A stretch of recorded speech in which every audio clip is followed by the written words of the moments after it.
Before we begin, drop a comment below with your country and what time it is right now where you're watching.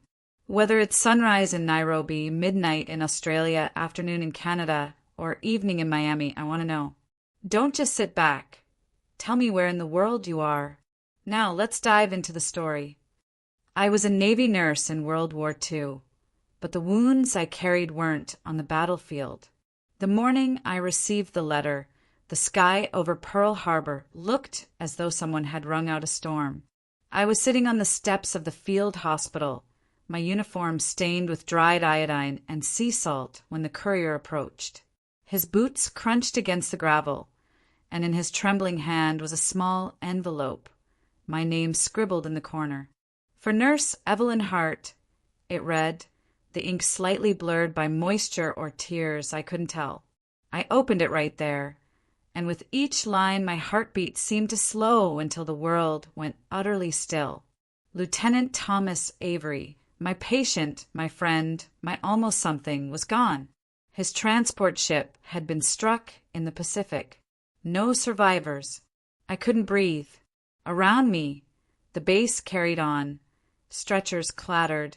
Engines roared. Nurses shouted orders. But I sat frozen, clutching that letter, realizing that war didn't always kill you once. It kept killing you in pieces, quietly, long after the battle was over. That night, I couldn't sleep. The cot beneath me creaked every time I shifted, the air thick with the smell of disinfectant and ocean wind. I traced the edges of the letter again and again, as though the paper might warm under my touch. Outside, distant explosions from a nearby training range echoed like ghosts refusing to rest. I wanted to cry, but the tears wouldn't come.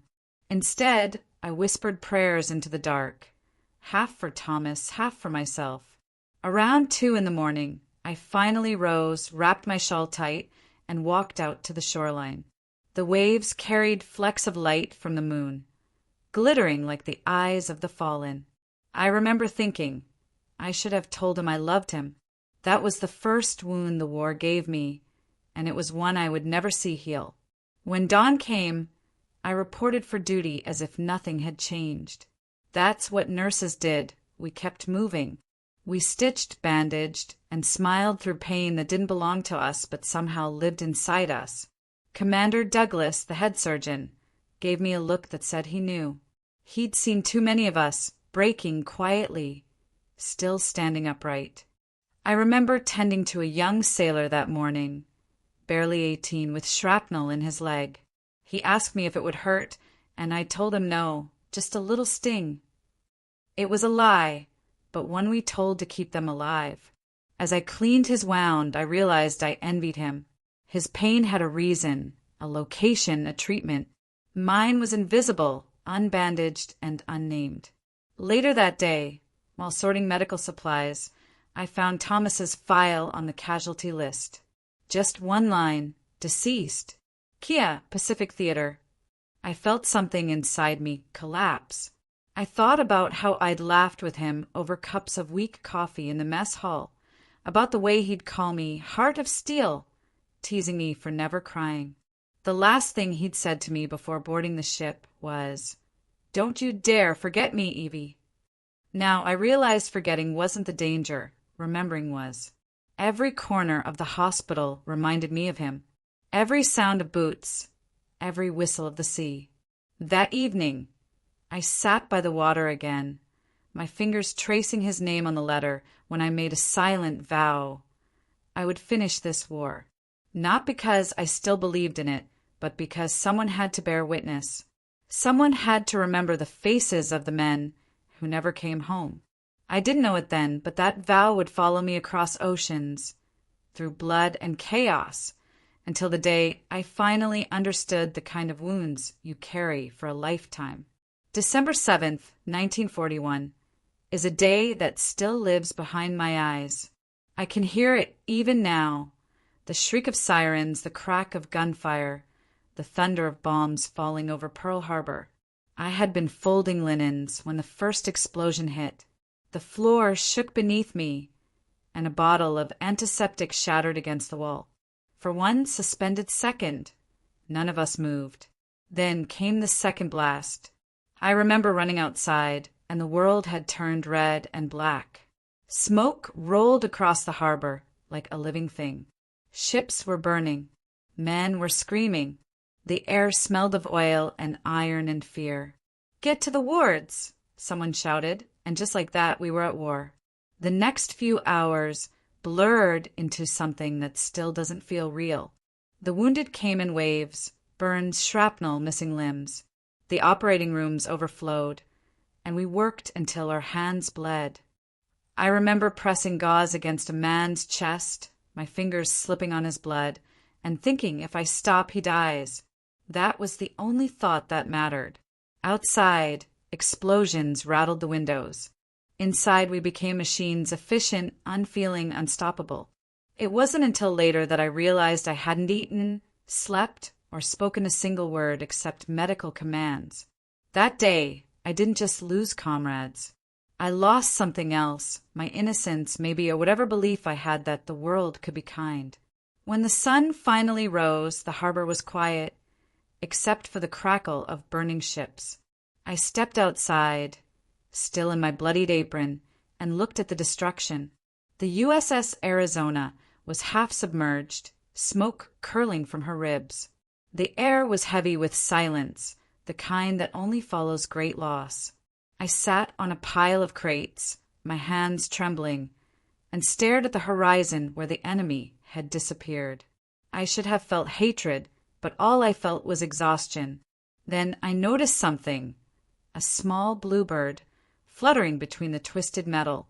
It landed near my foot, chirping softly amid the wreckage. It shouldn't have been there, not in that place. But it was, and for one fragile moment, it gave me hope. The following weeks were relentless. The base became a city of pain and duty. We buried more men than we saved.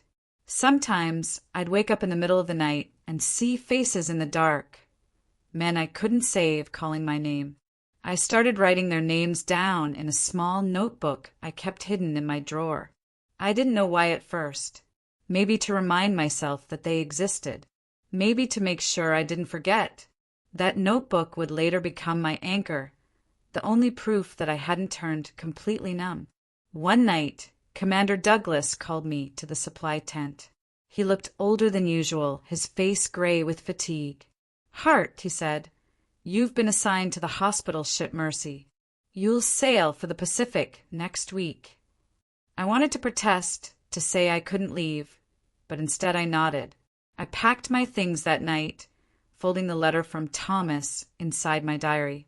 I didn't know it then, but the Mercy would change everything.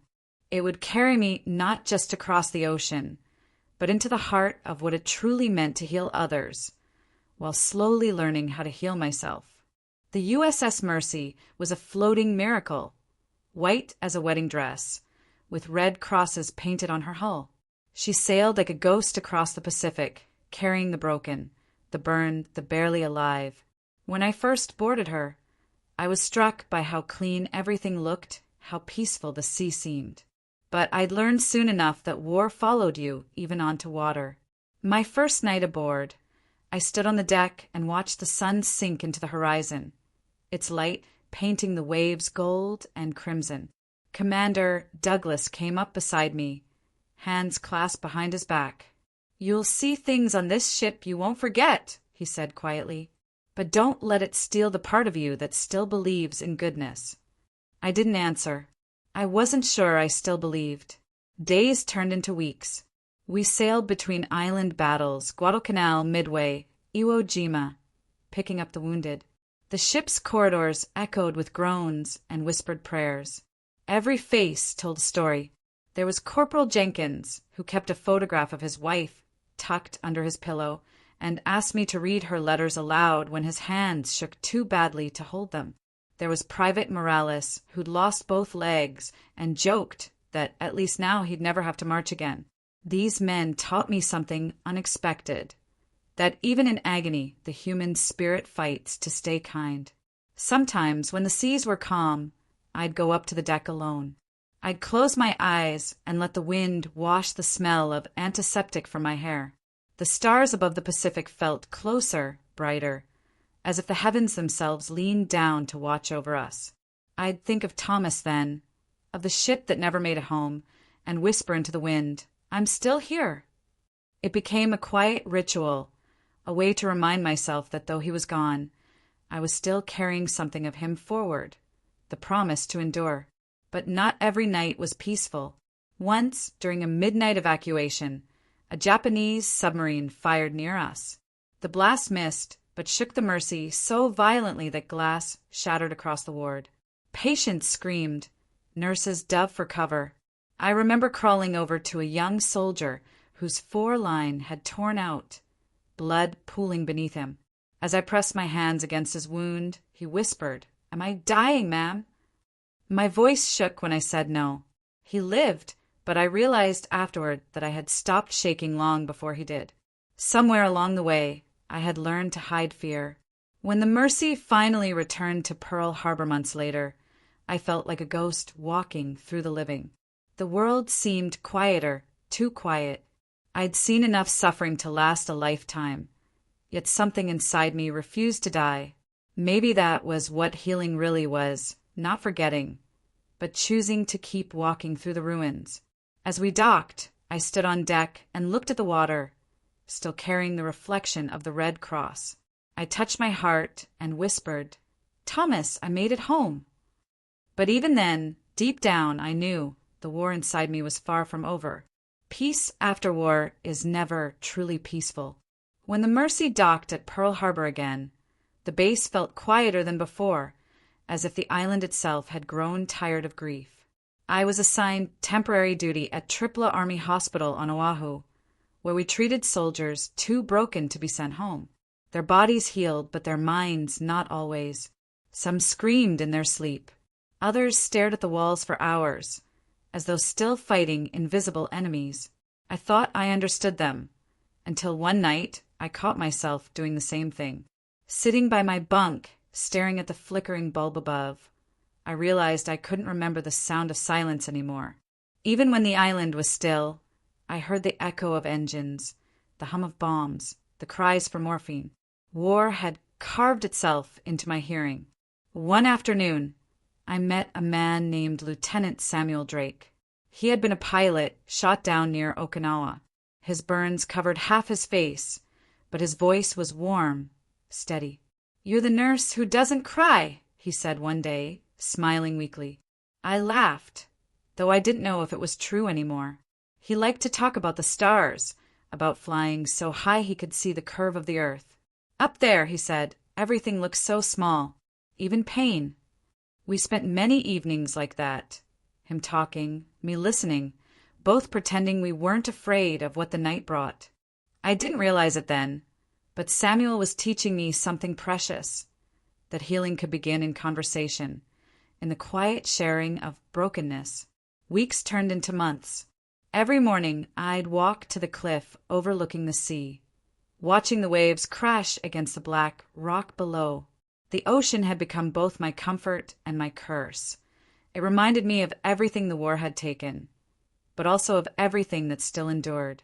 Sometimes when I closed my eyes, I imagined Thomas out there somewhere, his ship not sunk, but sailing into another dawn. It was a childish hope, but it kept me breathing. One morning, as I stood there, Samuel joined me. "You still look for him, don't you?" he asked softly. I didn't answer.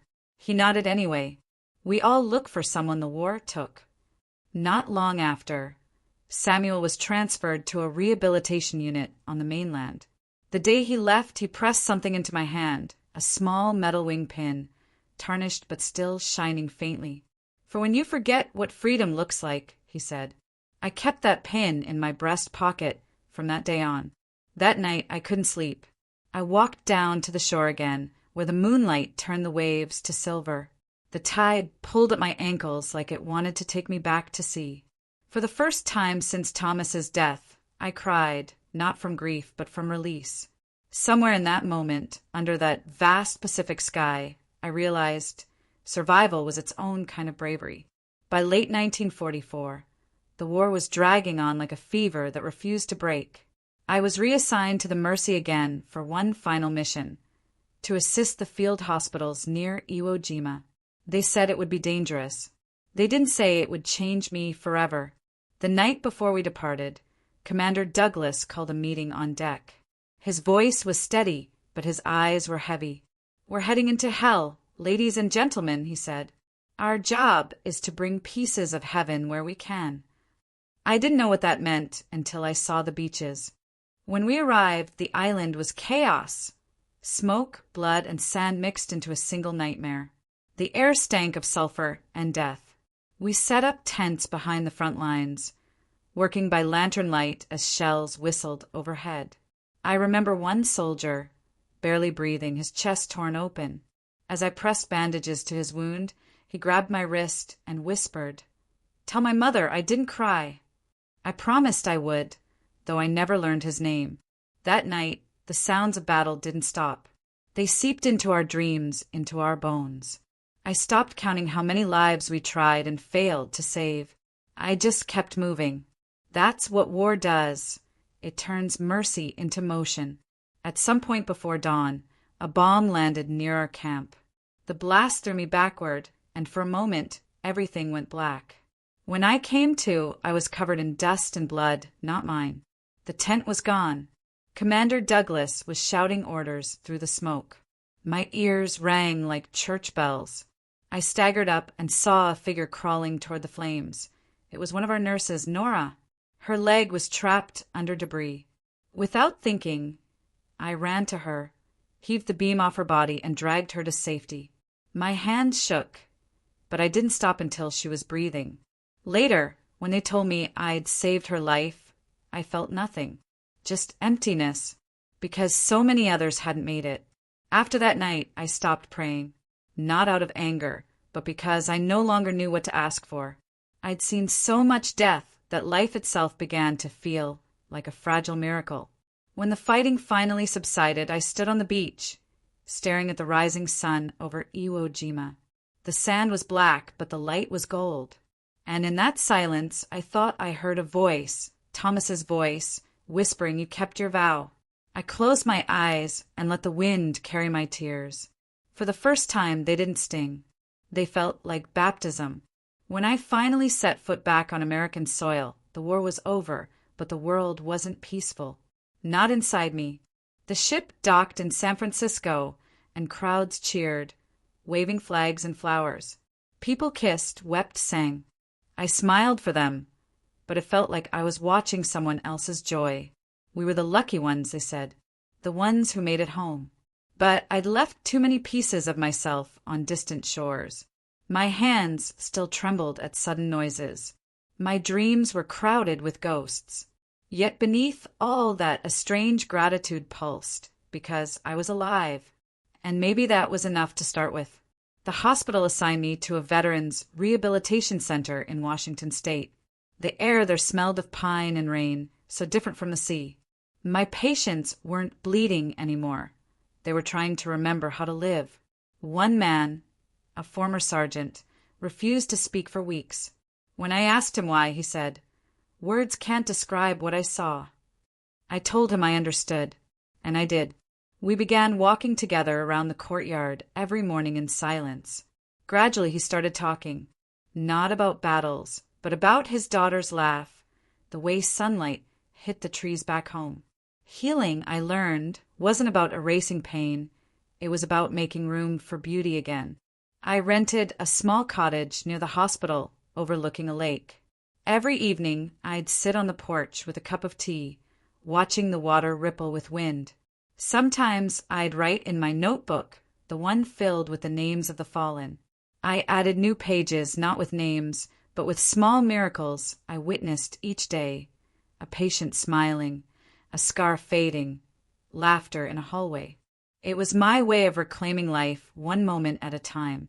I still carried Thomas's letter, folded and worn, in the pocket of my uniform, not as grief anymore, but as a reminder. Love, even lost, can be a compass. One morning, as autumn painted the trees gold, I received a telegram. It was from Lieutenant Samuel Drake. "I'm coming home," it read. "Would love to see the nurse who never cried." I laughed through tears when I read it. For the first time in years, I felt something like joy rise through the fog. That night, I looked up at the stars and whispered, "Thomas, I think I'm finally learning how to live again." The wind through the pines answered softly like approval. Samuel arrived in early spring. I met him at the train station, his cane tapping against the platform. He looked older, thinner, but his eyes still held that same quiet light. "Nurse Hart," he said with a smile, "you look almost human again." I laughed, and something inside me, something frozen for years, began to thaw. We spent hours walking by the lake, sharing stories not about war, but about everything after it.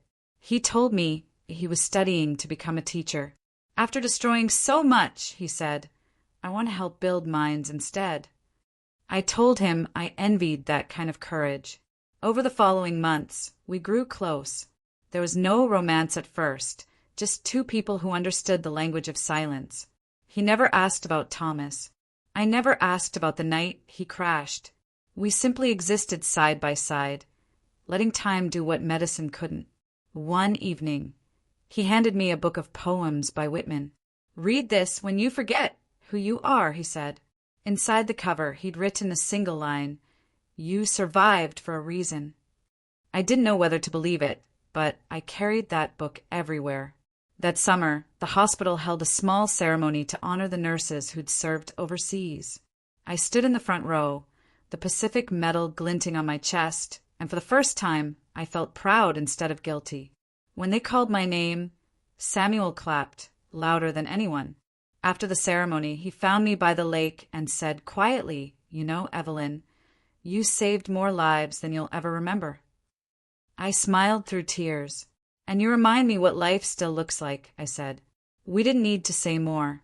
One evening, as the sun dipped low, I found myself standing by the water, watching the reflection of the clouds ripple. Samuel joined me, and we stood in silence until he said, "You still carry him with you, don't you?" I nodded. "Always will." He looked at me then, his expression soft. "Good," he said, "because that's how you know you still have a heart." It was such a simple sentence, but it unlocked something in me. For the first time, I realized that the wounds I carried weren't curses. They were proof I had loved deeply enough to be changed. That night, I slept without dreams. Years passed, and life settled into a gentler rhythm. The war became something people spoke of in museums and classrooms, but for me, it lived quietly under my skin. Some mornings, I'd wake to bird song and forget, just for a heartbeat, that I'd ever seen death up close. Other mornings, the memories came uninvited. One such morning, as rain fell soft against the window, I opened the drawer where I kept Thomas's letter. The paper had yellowed, edges fraying like the memory of his voice. I read it again, every word familiar and yet still capable of breaking me. Then, for reasons I can't quite explain, I took out a fresh sheet of paper and began to write back. I told him everything about the mercy, about Iwo Jima, about Samuel, about how I learned that healing isn't the same as forgetting. My pen trembled as I wrote. "You once told me not to forget you, and I never did. But I've learned that remembering you doesn't mean I have to stop living." When I finished, I sealed the letter and walked down to the lake. The water was calm like glass. I watched the reflection of the clouds, then set the envelope afloat. It drifted gently away until it was just a speck. I whispered, "Goodbye, my dear," and for the first time the word didn't hurt. That evening, Samuel came by with a basket of apples. He noticed the empty drawer where Thomas's letter used to be. "You finally let it go?" he asked. I nodded. "Not let go," I said softly. "Set it free." He smiled the kind of smile that said he understood more than I'd spoken. We sat by the fire, sipping tea, talking about nothing in particular. Outside, rain tapped gently against the windows, and I realized how strange it felt to sit in peace and not feel guilty for it. War had taught me to survive storms. Peace was teaching me how to rest. A few weeks later, I started volunteering at a nearby school. They had a small library, dusty and forgotten. I cleaned it out, filled it with donated books, and began reading to the children after class. Their laughter filled spaces in me I didn't know were still empty. Once, a little girl asked, "Miss Hart, were you ever brave?" I paused, thinking of the men I'd patched together, the nights I'd held dying hands. Then I smiled. "Sometimes," I said, "but the bravest thing I ever did was learning to start over." She nodded like she understood. Maybe she did. By autumn, the lake turned silver with frost. Samuel would visit often, bringing fresh bread from the town bakery. We'd talk about small things, the weather, the books we read, the future that still surprised US by existing. He never asked if I'd loved Thomas more, and I never asked if he still dreamed of the sky. Some silences, I learned, were sacred. They weren't empty. They were full of understanding. It was during one of those silences that I realized I hadn't lost everything to the war. It had, in its cruel way, given me a reason to live for others, and that was worth surviving for. In 1951, nearly 6 years after the war ended, the Veterans Association invited me to speak at a memorial in Honolulu. I almost said no. I wasn't sure I could face those islands again, but Samuel insisted. "You owe it to yourself," he said. "Go see what peace looks like where war once lived." So I did. The flight over the Pacific was quiet, and as I gazed down at the endless water, memories rose like shadows beneath the surface. When we landed, the scent of salt and hibiscus wrapped around me, so achingly familiar I almost cried. The ceremony took place near the rebuilt harbor. Flags fluttered, bands played, and rows of white chairs faced the sea.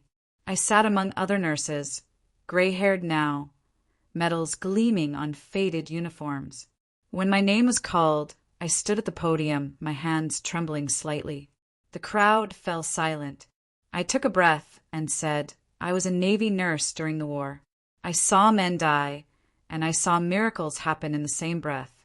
But the wounds that last longest are the ones no one sees. I told them about the notebook of names, about the letter I'd set free, about the promise I'd made, to remember, but also to live. The wind caught my words and carried them out toward the sea. In that moment, I felt every soul I'd tended watching, listening. After the ceremony, I walked down to the shoreline. The water sparkled like it had that morning long ago when I'd first lost Thomas. I knelt and touched the surf with my fingertips. "I made it," I whispered. Behind me, footsteps approached. I turned, and there was Samuel, cane in hand, smiling softly. "You did more than make it," he said. "You turned pain into something beautiful." I laughed quietly. "Did I?" He nodded. "You did for all of us." The sky was painted in gold and lavender. For the first time, the horizon didn't feel like an ending. It felt like an open door. That night, I couldn't sleep. I walked to the balcony of the hotel and looked out over the ocean. The lights of ships dotted the distance like constellations on water. I thought of Thomas again, but this time I didn't cry. I just whispered, "Thank you. Thank you for loving me once, for teaching me that even loss can become light." I realized then that the ghosts we carry don't haunt us forever. They guide us, quietly, toward who we're meant to be. The next morning, Samuel and I visited the memorial for the USS Arizona. The names etched in stone shimmered in the morning sun. I traced my fingers along them, then closed my eyes. "Rest now," I said softly. "We're all right." As we turned to leave, a breeze swept across the water, cool and gentle. And though I'll never swear by it, I could have sworn I heard a voice, Thomas's voice, laughing softly in the wind. Years have passed since that day, and I am an old woman now. My hands are softer, my hair white as sea foam. The world has changed in ways we couldn't have imagined back then. New wars, new peace, new beginnings. But every night, before I sleep, I still whisper the names from my old notebook. Not out of sorrow anymore, but out of gratitude. They were the reason I became who I am. Sometimes my grandchildren ask me about the war. I tell them parts, the funny moments, the friendships, the courage. But I spare them the darkness. They don't need to carry those ghosts. They have their own light to build. One afternoon, as my granddaughter Emily brushed my hair, she asked, "Grandma, were you ever scared?" I smiled and said, "All the time." She looked surprised. "Then how did you do it?" I thought for a moment, then said, "Because someone had to. And because love, real love, doesn't quit when things get hard." She didn't say anything, just hugged me. That night, as the house settled into quiet, I sat by the window, moonlight spilling over the photos on my wall, faces of nurses, soldiers, and one young man in uniform whose smile still reached across time. "We did it, Thomas," I whispered. "We made it through." Before I turned out the light, I opened my old trunk. Inside was the pin Samuel had given me, still shining faintly. I held it in my palm, and for a heartbeat I felt 20 again. The sea wind in my hair, the thunder of waves, the cries and laughter of those days. I placed the pin beside Thomas's faded photograph, then closed the trunk gently. I realized I wasn't saying goodbye anymore. I was saying thank you for everything that had broken me and everything that had built me back. The next morning, I woke to sunlight streaming through the curtains and the sound of Emily laughing in the garden. I stood by the window, feeling the warmth on my face, and thought about all the lives that had touched mine. The wounds I carried once felt like chains, but now they felt like stories. Stories of courage, sacrifice, and love that refused to die. And maybe that's all healing really is, learning to turn scars into stories worth telling. As I sit here now, telling you this tale, I realize that the war never truly left me, but it also never defeated me. I lived, I loved, I remembered, and that is my victory. So if you ever meet someone who seems strong but quiet, who smiles while carrying invisible weights, be kind to them. You never know what battle they fought to still be here. And if you ever wonder whether broken hearts can heal, remember this. I was a Navy nurse in World War II, but the wounds I carried weren't on the battlefield. And somehow they made me whole.